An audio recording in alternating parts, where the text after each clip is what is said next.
But if you really think about it logistically, it doesn't make sense. He's going to fight 3 months after a tough fight with Chugadzi, and he didn't look good. His very first fight at 154. He's going to have to relinquish his title, go up to 54, and he's going to go right to Vergil Ortiz. Listen, that's a badass move for sure, but it's just that's not how guys move these days, especially coming off a performance like they had.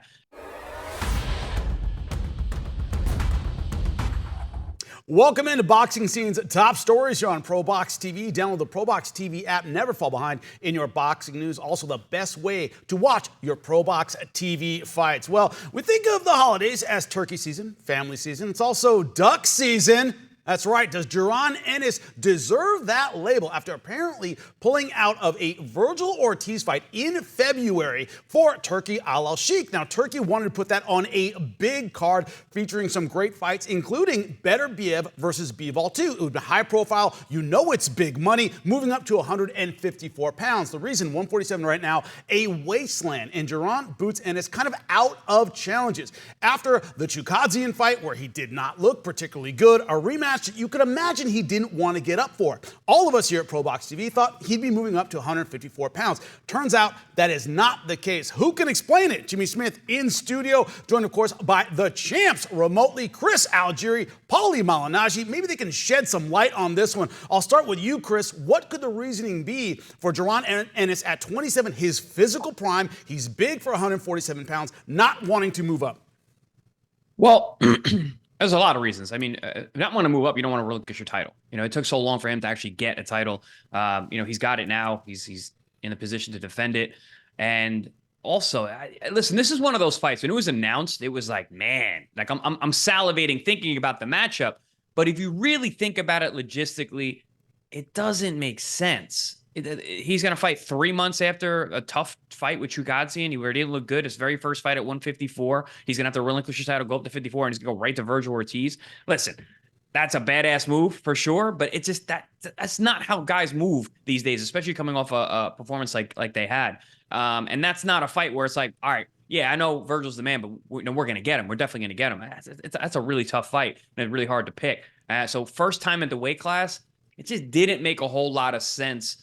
You know, being rational of when that fight was announced. So I think we all got a little bit excited just because it was a great matchup. But in terms of this actually coming off, I don't know. And then also, listen, a lot of what we went off of with Boots was from his post-fight interview.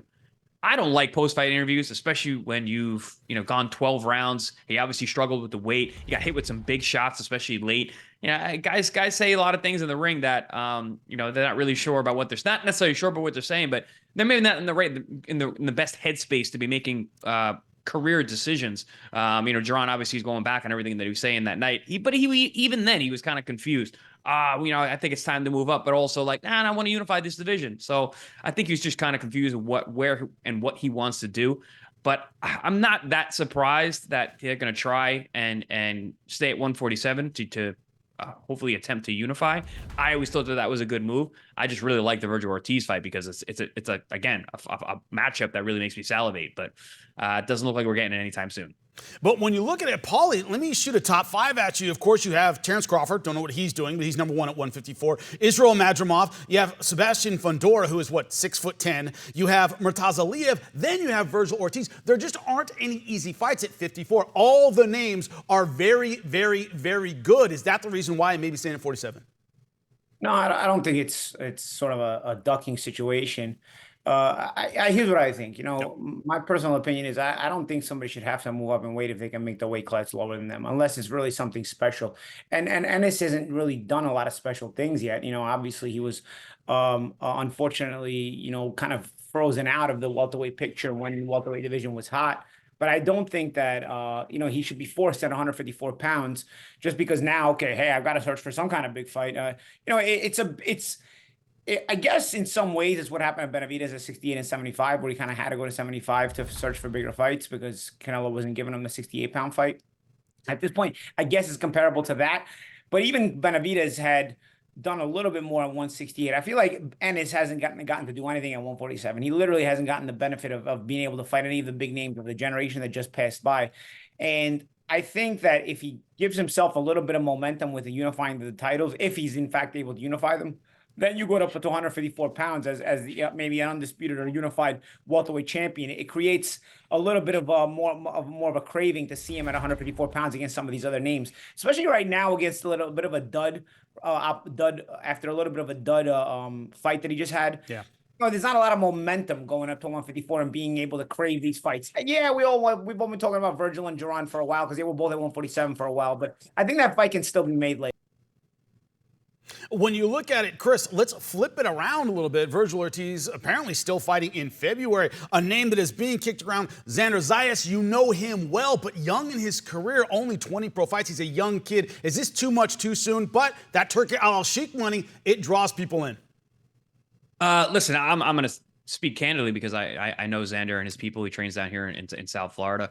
The kid wants all the smoke. They really believe in their ability. I think they're really excited about their last fight and last performance against Damian Sosa, which was a really, really tough guy, and they're phenomenal that night. And he wants the big fights, and he wants them now. It's just, again, this is such a tough, deep weight class. There are no easy fights, and Vergil is one of those guys who's at the tip top. So for him to go from a Damian Sosa right to a Vergil Ortiz fight, man, that's a tall task. But listen, man, I like these guys who want all the smoke. Listen, you got to be a little bit delusional in this game to be good at it. And guess what? Sometimes the delusion works out, and it turns out you are the man. So I appreciate the headspace. But I would like to see Xander develop a little bit more, get some of these bigger name guys under his belt before jumping to one of the top guys in the division. But listen, I get it, man. You want to be the man. You want to dominate the division. You go for one of the big fish, and Vergil Ortiz is definitely one of the big fish. But I'm gonna go back to something you said, Champ Paulie, about Jaron having to have to go up. That's what happened to me. I couldn't get fights. I couldn't get big fights at 140. All my big fights were at 147. I had to go up for the Manny Pacquiao fight. I stayed up for the Amir Khan fight. I wanted to go back down to 40, but the Amir Khan fight materialized, and I was like, well, I'm here. I want that fight. I've always wanted that fight, so I'm going to stay here. And then the Spence fight came that way, and then I went back down to 140 and was forced back up to 147 again. So I see what you're saying about you shouldn't have to do that, but unfortunately, it happens. And even someone with such a big profile like Jaron still suffers from that. And it is unfortunate. But like I said, I would rather see him unify 147 because it's pretty barren for talent, and I think he'd be able to do it quite easily. Question, Paulie, that I'm going to shoot to you. 27 years old, Jaron Ennis, a big guy at 147. Do you think he can stay at 47, make the weight cut? We talked about his dud of a performance last time. Could it be the weight cut? He's a big guy for 47. Can he stay at 47 long enough to unify in a healthy way? I think if he says he can, then he can. I don't know that it was more so the weight cut as much as it was the adjustments Chikazian made for the rematch. We have to give Chikazian some credit too. For the adjustments he made after the first fight against Ennis. I mean, I go back to what I said. If he can make 147, then he's got to fight at 147. Champ, you made a good point. I made it, with being forced up. If I'd have never had to go up to 147 because I couldn't make 140 anymore, I'd never have gone up to 147 pounds myself in my career. I'd have stayed at 140 pounds. And that's not to say that Ennis shouldn't go up in weight if he can make 147 pounds, but I think he's good enough to where he can accomplish a lot more still at 147 pounds. And at 27 years old, he's not going to need to rush his way up to 154 pounds. And possibly also, if you start to unify 147 and do bigger things at 147 pounds, maybe the 154-pound division clears up a little bit. Because right now, it's just full of landmines, And that's not to say, you want to duck guys at 154? I mean, not necessarily. But, dude, I don't know that I can remember a weight class with this many top fighters in it all at the same time. I mean, we've had hot weight classes. We've had cold weight classes. But this is crazy, man.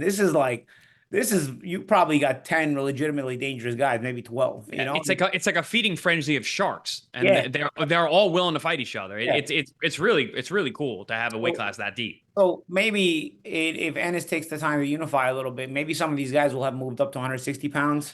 Maybe they won't be able to make 154 pounds, just like he's not really, we're assuming he's not able to make 147 that easily. Some of these guys may not be able to make 154 that easily. I mean, a guy like Fundora at 6'5", I can't imagine makes 154 pounds that easily, no matter how skinny his frame is, Murtaza Aliyev is a pretty big guy too.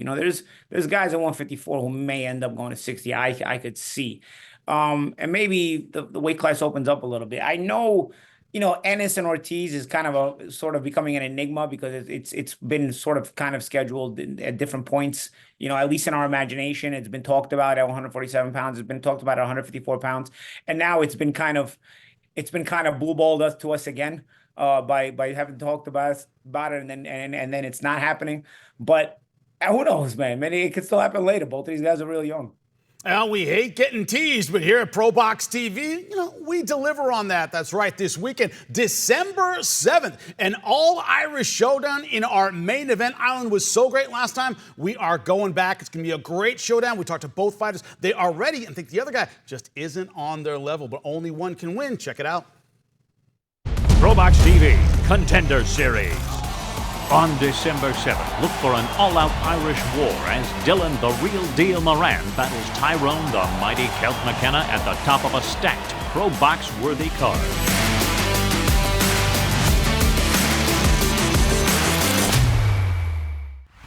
For more ProBox TV, scan the QR code on the screen or go to the App Store and Google Play. ProBox TV, your boxing channel.